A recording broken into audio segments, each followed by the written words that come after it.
a camera is essentially just a box, and it looks like kind of like this.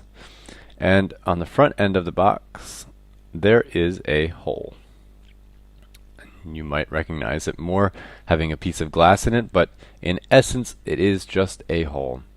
And now you can imagine on this camera that it would go back like this. Maybe it would be different shape, but we're just going to make it into a very simple box, and we're going to view it just from the side. Now, light enters this box through that hole, and in modern cameras, it is always with some sort of piece of glass, and we'll talk about lenses a little bit later. But that light is focused through that hole in the wall. Inside, there's no other holes anywhere else in the camera, just in the front. And that light is focused through that hole and then cast onto the back wall of the camera. This is basically, if you remember the history lesson, it's just like a camera obscura. It's the very same principle. So we're going to step back a step here. I'm going to delete a few pieces of our camera, and we're going to add in something that was very important in the development of the camera, and that is the lens. So here's our body. They made the hole a little bit bigger so that they could mount a lens on it. And we're going to make our lens, let's make our lens green, and we'll make our lens sort of like this right here. And we'll put it like kind of a long lens like this. Alright, so here's our lens. And we can say it kind of comes in here a little bit. Right there. Alright, now inside of that lens, so I just made the outside bit of the lens. Inside of the lens is some glass. So there's usually lots of pieces of glass. So we'll say here's one piece of the glass. And maybe there's another right here. And maybe there's some space. Have a piece of glass right here. Maybe there's another piece right here. And right here. And then at the very end, there's another piece of glass right here. Now what happens is that the same way that light came in before, light is cast over onto the lens. It travels through. And it comes out the other side and lands on the back of the camera. And just like before, red comes in, bounces around in here, takes a little trip, and is then in the end cast in this direction, like that. So you get an idea of how all of that works. I'm going to go back a few steps here. I'm going to delete that. So you've got your light coming in. I'm going to reintroduce our light streaks here because I think they're kind of cool. And this is basically the same principle. This is still a camera obscura because we don't have any film yet. It's a camera without film, which is a camera obscura. And you could, in theory, if you were small enough, you could jump inside the camera and you could draw what you were seeing on the back wall of the camera. Now, at some point, like you might have seen in the history course or in the history lesson, some people figured out that there were light-sensitive chemicals. And so at some point, someone came up with the idea of making film. So film was produced, and we're going to make our film brown. And it was put on the back of, in the back of the room, or in the back of the box, in the back of the camera. So here's our film. And this is basically, early on it would have been glass or some piece of metal covered and coated in some sort of light-sensitive silver nitrate of some kind. And eventually it became a piece of plastic or sort of something along those lines, and then it would be covered in the silver nitrate and in a dried form. Early on these actually were glistening wet. They would stick them in, take the photograph while the plate was still wet, and then they'd take it out and go develop it. So this is a sort of a situation where you now need to find a way to keep the film from being exposed while the camera is exposed to light, because right now if we were just to have your film sitting in there, it would always be exposed to light. So you need to make a shutter.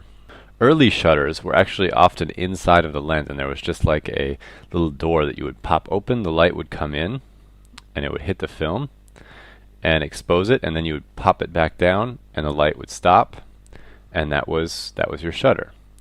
But as film got faster, the shutter needed to become more quick. And there are still cameras that use lens, like a lens shutter type. But in general, most shutters on most cameras, we're going to make the shutter on this camera red, are right in front of the film. So the film is sort of in a kind of a case of some kind.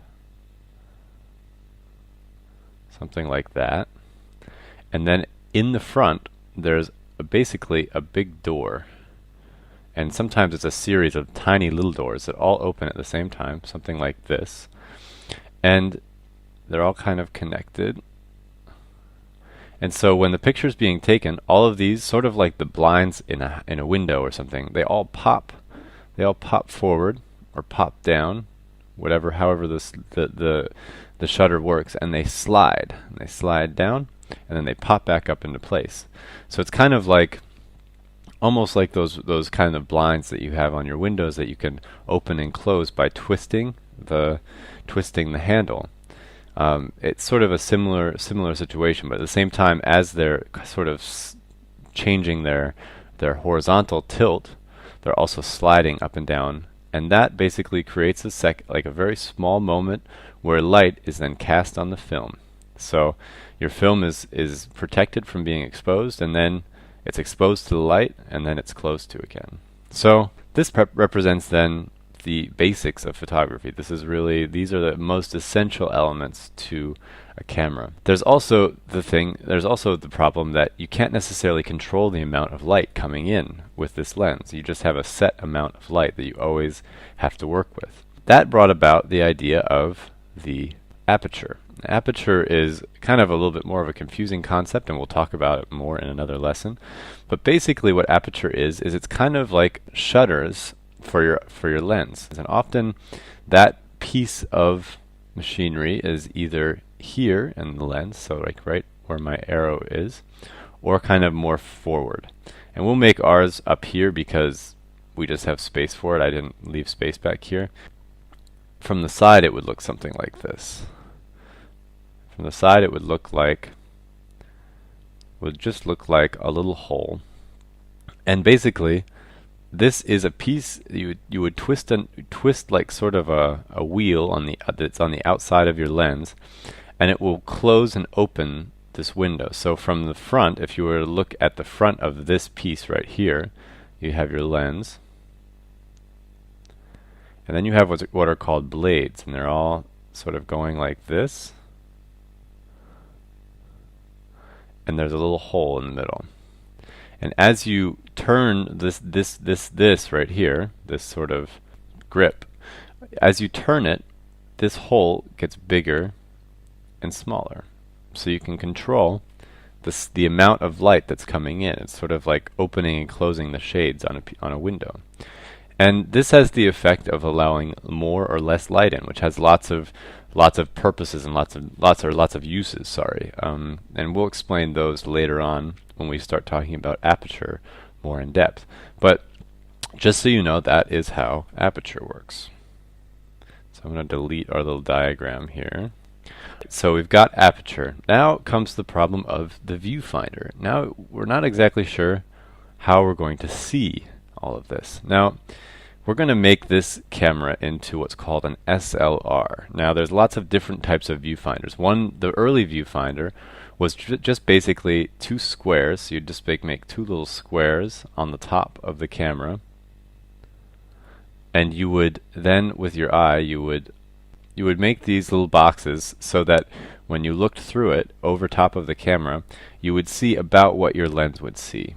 But you know, this is a pretty primitive way of doing it. My first ever camera had one of these, and it was just a little $2 camera that my mom bought me for my birthday when I was really small. And it does work. It works really well, but it's not the most advanced way to see it. So eventually, over time, there have been lots of different ways of creating a viewfinder. This is something a little bit like what you would call like a rangefinder, something along those lines. But what would eventually kind of come to be the standard in photography, or what is sort of considered the best solution to this problem right now, or one of the best solutions to this, is what's called the single lens reflex. So we're going to add now a mirror to the whole situation. So we'll take a mirror, and so the light would normally be coming in and hitting this and just not going anywhere. But what scientists and camera makers decided to do was try putting a mirror right here. So they've put in a mirror, and this reflects the light up. So your light comes in right here, hits the mirror, and goes boing right up to the top of the camera. So up here they made a very complex, we're going to add some more hardware to our camera here, made a very complex little set of mirrors and prisms. So the light goes up and it lands inside of a big prism that is sitting up in the top of the camera.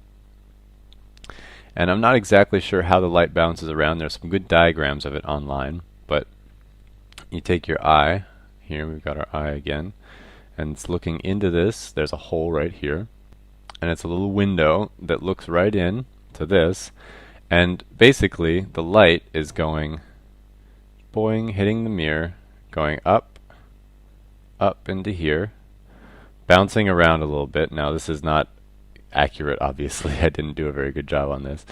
And then it's coming back out right here. So the light, you're seeing it go all the way up, ding, go this way, go that way. There must be something like kind of like that in there somewhere. And the light comes back, and you can see exactly what this lens is seeing, what you're seeing through this lens. Now when you want to take the picture, you push the button, and this piece of mirror, well, I didn't make it, I made it a little too big, so it wouldn't look like it would work, but it actually would. This mirror would flop up to an up position. So the mirror, when you're taking a picture, is right here. So there's like a spring on it that kind of has a hinge, and it sort of just goes think, pops up, and you can imagine it not being here anymore. And then that light passes through that there, and then the shutter opens while this is happening. So you pushing the button has done two things. It's opened the shutter and it's popped the mirror up, and then the light travels in through the lens, hits the film, exposes it, and then when the camera says that the exposure is correct, then everything closes back down. So the mirror drops back down, the shutter closes, and the film is exposed. The only thing that they've really done in recent times that changes any of this is that they've taken this piece of film and they've developed digital sensors that can basically do the same thing, and actually can, now we're learning, do a lot more even. And they've replaced that, so you've got a digital sensor, and they've added some sort of memory space. So we'll just imagine that this is like a little card down here.